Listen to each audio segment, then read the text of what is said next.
wasn't that someone must have maybe.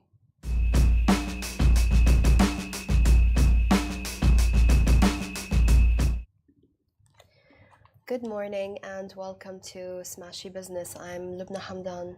And I'm Farah Bashir, joining Lubna Hamdan. Today we're going to talk about the influencer who is being totally dragged through the mud on social media, and also by having legal action taken against her because she slammed Dubai and the UAE during the floods. We'll talk about that more in detail. And then ADQ has acquired a 49% stake in a Plenary Group. Jeddah's King Abdulaziz Airport has ranked the first in March with over 15 million passengers annually. Dubai's RTA has helped with 5 million with global buses and disability support. Spinneys has kicked off its Dubai IPO. Exciting news on the markets. It's hoping to raise $375 million. And a future-obsessed Dubai entrepreneur who wants to freeze her body. Up next. Interesting topics today. A lot of interesting topics, honestly. I'm really looking forward to actually talking about them. Yeah, same. How has your morning been, Farah? Actually, my morning has been really chill. You know, the roads are not as traffic as they used to be, which just like shows me that Dubai actually has picked up really quickly and has gone back on track, which is, by the way, what we spoke as well about like on the show, you know. I mean, shout out to Dubai, the UAE all in whole, you know, for like getting back on track, and they got back on track in like 3 days. Yeah. Yes, maybe not fully, but I can confirm from a resident point of view that it is full now. Sorry, I lost you there for a minute because I just noticed on my laptop that it's still Thursday and that it's not Friday yet, and that was very heartbreaking for me. So one more day. Speaking of Dubai, Elon Musk just tweeted that Dubai is great, just randomly. He loves to do that stuff. We love to see it from Elon Musk. Elon Habibi, come to Dubai. Let's do it. The moment he comes to Dubai, we should have like the meme. I felt that was very cringe of me. No, that was very Gen Z. I think Gen Z would approve. Yeah. For sure. I mean, me trying to speak like Gen Z is like a guy in his 50s buying a Ferrari. Oh my God, no. Middle-age crisis kind of stuff. It's okay. It's okay. You know who you are, guys. You know you know who you are. I went to Psycho Bunny's event last night. And it was interesting stuff. We spoke to the CEO of Math Lifestyle. Apparently, so Psycho Bunny is this really cool brand, lots of colors. It's a picture of a rabbit with a skull, a little bit psycho, a little bit cute. Cute but psycho. I think there's a song that goes like that. Sweet but psycho, yeah. Sweet but psycho. Yeah. Sweet but psycho. I mean, this is the best combination, no? Yeah. It's the men that make us psycho. So that is true. No, I agree with you. Oh yes. Good on you for saying that and pointing that out. Yeah. But interestingly, we went. So the event was in Playa in West Beach, and it's part of the club in West Beach, and it's just such an incredible area, that area. So many restaurants, and I remember when West Beach first launched, it was like a total ghost town. There was only Coco Bay, and now it's, you know, parties at Surf Club. True. Someone told me the other day that nobody enters Surf Club and goes out sober. That's true. Actually, know that Nobody. I mean, honestly, I just like, you know, like we live in the UAE, and UAE is all about expansion. So like if you see, and I say this to my family all the time, is that the empty areas that they're going to, oh my God, this is so empty. It is probably not going to be as empty in a few years from now. Yeah, exactly. You know, and like, you know, absolutely. with like the Palm, they have really, by the way, like, you know, opened a lot of like places and from like restaurants to clubs, and it's just, I would say, like a place everyone goes to. And if you guys are like right now, you know, like the weather is there's a bit of breeze that's still there, just go ahead. Why not? Let's enjoy it while it lasts. That's Someone true. who may never be able to enjoy the palm again is Sawsan al-Qadi. So Sawsan al-Qadi is basically a fashion influencer. She's the talk of the town right now. She's been summoned to court in Saudi Arabia. The UAE has also taken legal action against her for bad-mouthing the Emirates after she was stuck in the airport. She was stuck in Dubai airport, as were many people as well during the floods.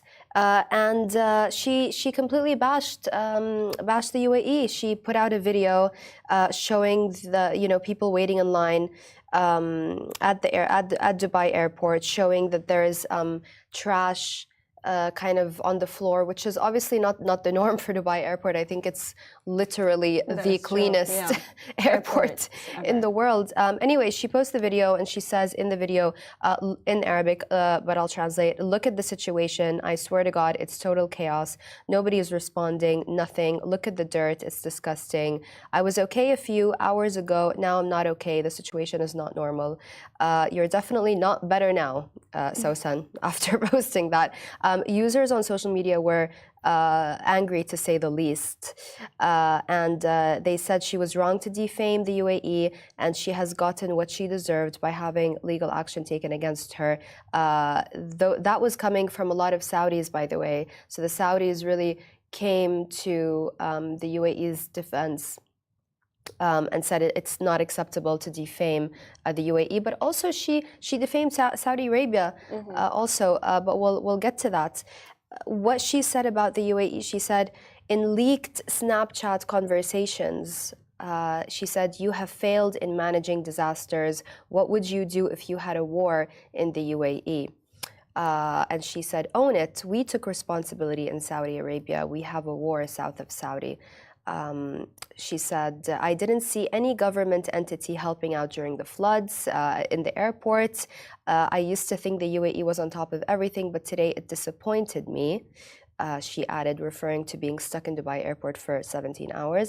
"I didn't see any police car or ambulance helping out," she said.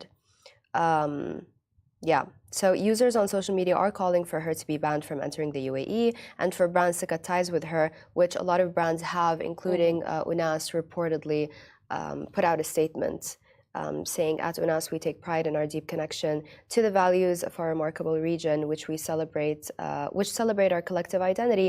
Driven by our community, we have taken the necessary action of suspending contracts with those who do not honor our principles. Let's protect our shared values together." Actually, funny thing is that we spoke about this on the 11 show as well this morning. Because you got the story from us. Yes, we got the story from... Didn't you? I mean, we do inspire each other. We do. We're a team. So Stealing is what it was. No, I mean... Daylight robbery. Okay. It's fine. So I actually think, we were talking about it, Casey and I said that social media is, I would say, a platform that can either do good or do bad, and everyone can be a journalist, right? No. So I mean, it's not. I'm not saying like everyone can be, you know what I mean? But like everyone, like on social media, like I could just like post it, or like they do not know journalism. I'm just messing with you. You're absolutely Guys, right about that point. Absolutely right. Yes. Not everyone can be a journalist, but everyone has access to those platforms to. Absolutely. And thank you to those people who leaked those conversations and. That is true. They definitely. Sorry, go ahead, Farah. Yeah. Go ahead. So with that is that like everyone has an opinion. And everyone feels entitled, and that is, of course, all due to social media. Yeah. Now, a lot of people do not, or let me say, underestimate the power of the things that they say on social media. Definitely. And she is an influencer, and she has a lot of followers. And maybe in the heat of the moment, she has said all of those things. But maybe if she had come to Dubai or the UAE earlier, this wouldn't have been said. I mean, she is a regular here in Dubai. Yeah, she's always here. But some people are just very entitled, as you said. A lot of people are calling her a spoiled brat. Also, what she was saying in the airport is that they're not giving us you know, because she's Saudi, so I think she thought she's better than all those other people waiting for their flights. They're not giving us any attention. They're not giving us. They're not helping us. But really, they were just trying to help everyone. And you know what? A day. I mean, this woman goes to London, I'm sure, and this looks like London Heathrow, honestly, on a regular day. It does. I mean, so yeah, what she did was absolutely ridiculous. And I do think that influencers get away with so much stuff that they say online that journalists have to be very careful. That is true. Not to say this and not to say that. And, you know, you could get fired for saying 1, 2, 3, but with the influencers, there needs to be, I think, more regulation for them. I think honestly because as a journalist you have credibility and people would trust a journalist more than an influencer. But because she's an influencer, she actually, you know, will influence a lot of people with what she says. Yeah. And therefore a lot of influencers, you know, like they just like say the things and they do not really think much about it. You know, and do they think at all? I mean, maybe I don't know. I mean, some of these fashionistas are they just make my brain cells want to commit suicide. Right. So moving on, moving away from influencers, ADQ has acquired a 49% stake in Plenary Group. I'm pretty sure I'm pronouncing that incorrectly, but it's okay. Expanding global infrastructure ventures. It's an Australian infrastructure developer, basically. ADQ is listed on the ADX, obviously, and is set to acquire the stake, including shares currently held by the Canadian Pension Fund. The deal aims to accelerate infrastructure expansion globally, with ADQ injecting capital to support growth ambitions across various markets. Always active, ADQ. According to Hamad Al-Hamadi, Deputy Group CEO of ADQ, this collaboration, marking our inaugural venture in Australia, underscores ADQ's commitment to developing partnerships that complement our investment strategy, which aims to create long-term value and generate sustainable financial returns, he said. He told Gulf News.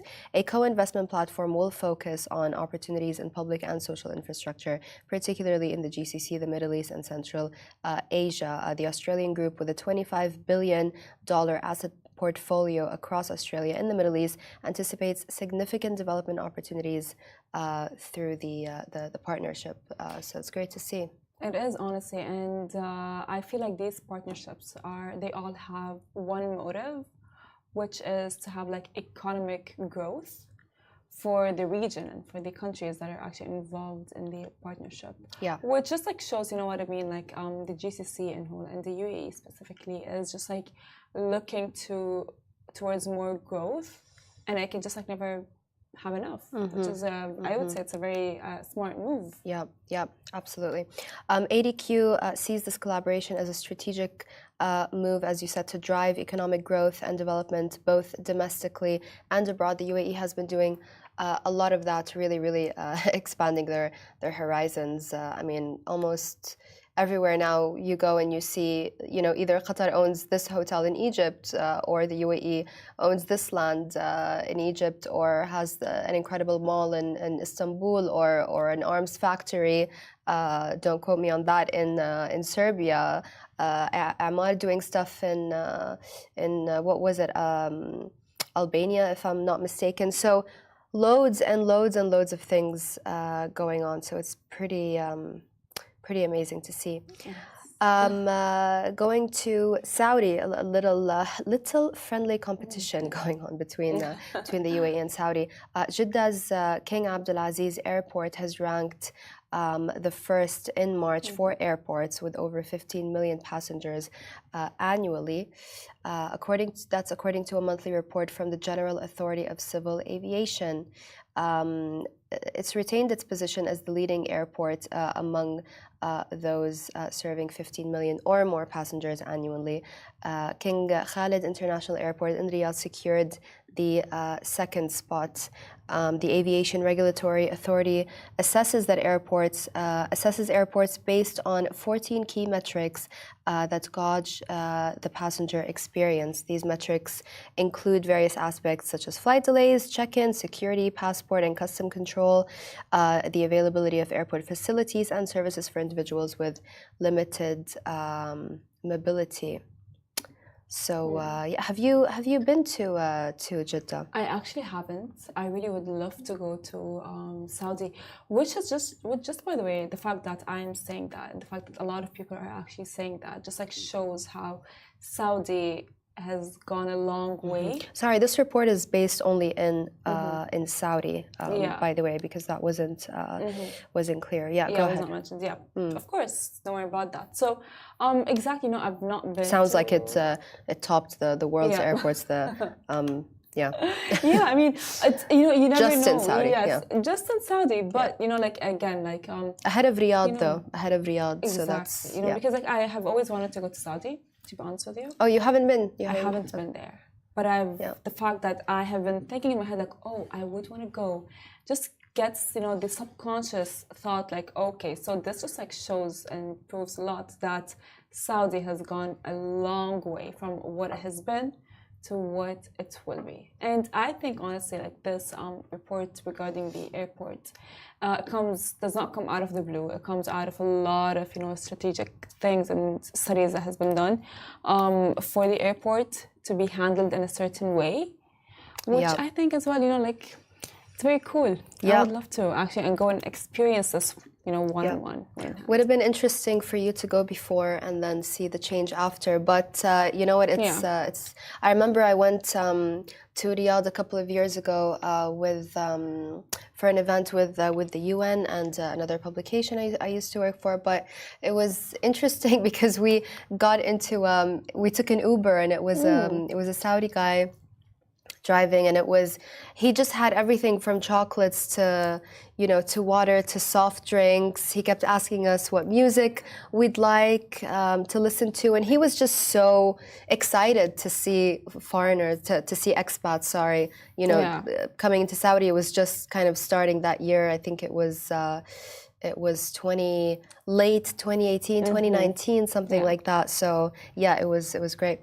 Dubai's RTA, let's talk about that. They've really played a significant role in community development, obviously, and social good initiatives as well. Last year, they reached over 5.2 million beneficiaries, both within and outside the UAE. The achievement reflects their commitment obviously to stick to values like tolerance, teamwork and leadership.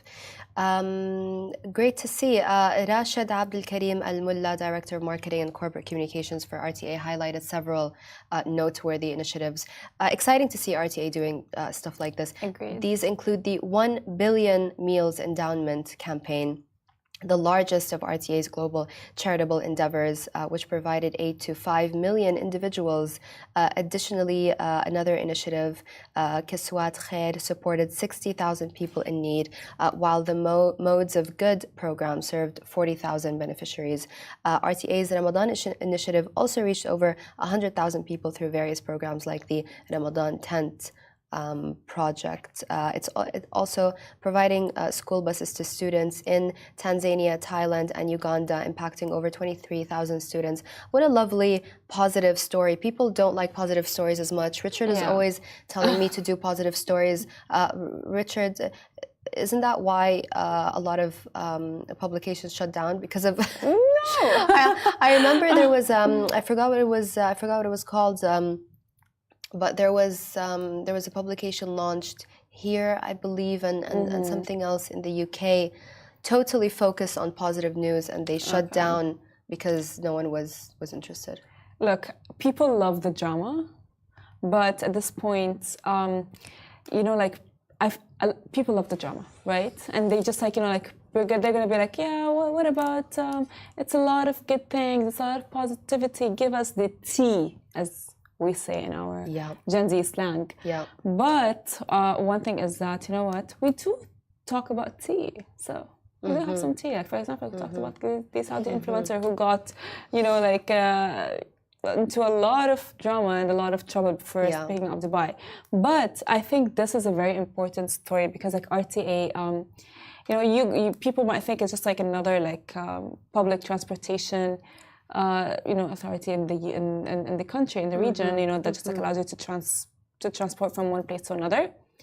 But it has done a lot of good, even for the flood. I mean, for the floods that has happened in the UAE, it is, you know, like we talked about this on the 11 Dubai show. There, if you have insurance, there is a way that the UAE is actually going to help you regarding if your car got, you know, affected, if your houses got affected, you know, and as well, don't forget the amount of money that is being put to the people who actually are victims of the flood and so on.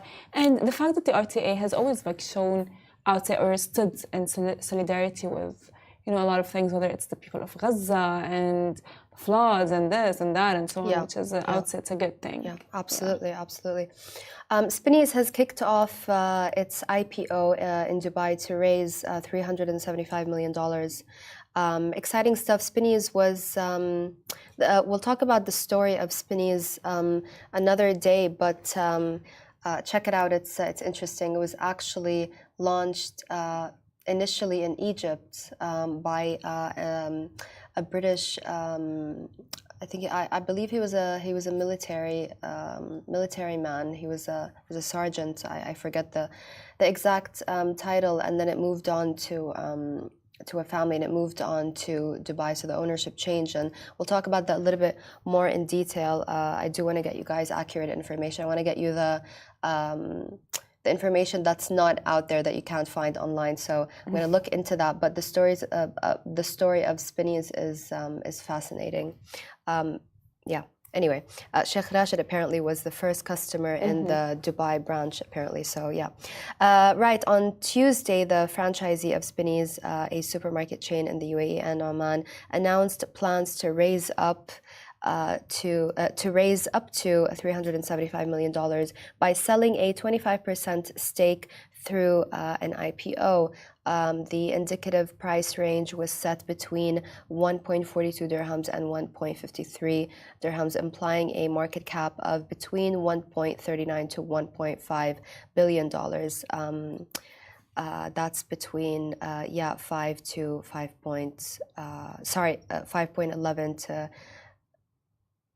5.51 billion dirhams. So I hope that's correct, because sometimes we make mistakes on those conversions. We need to look out for that. Spinneys 1961 holding will offer 900 million shares, or 25% of its issued share capital on the DFM, the Dubai Financial Market. Exciting stuff for the DFM and Abu Dhabi Exchange as well. Spinneys plans to open its first store in Saudi in the first half of this year. It said in its intention to float. It aims to open another 3 by the end of the year, and at least 4 new stores in the kingdom every year for the next 5 to 10 years, CEO Sunil Kumar told Bloomberg. That is a very good move, I would say.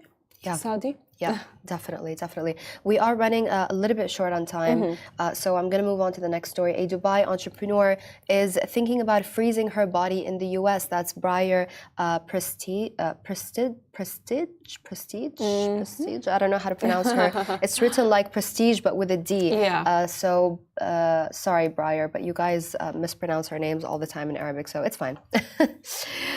She's the CEO of her own PR company based on her last name. She's dabbled in everything from injecting herself with a microchip that allows her to unlock her house and car to producing a 48 hours in the metaverse documentary.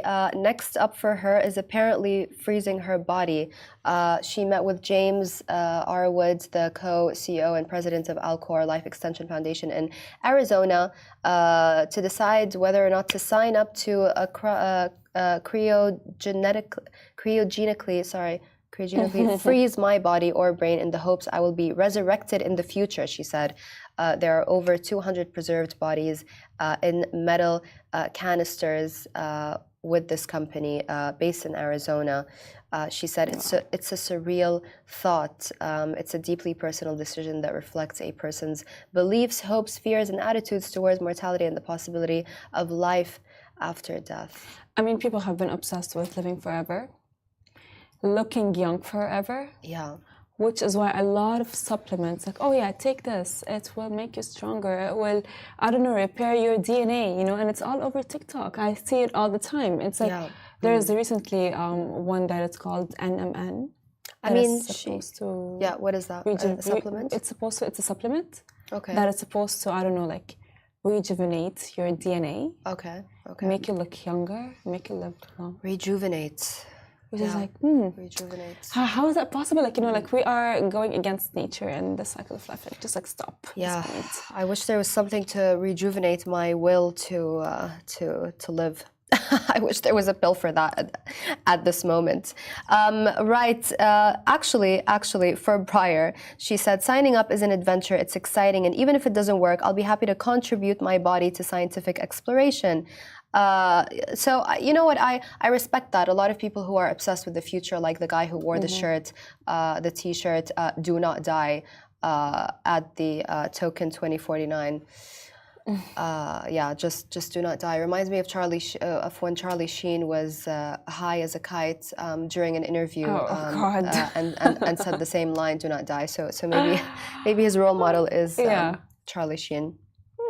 Anyway, she said, yeah, it could be used for scientific exploration. So who knows? I mean, yeah, you could never know, but that is very scary. I would not want to live forever. So yeah, I mean, technically, technically, you can go and see,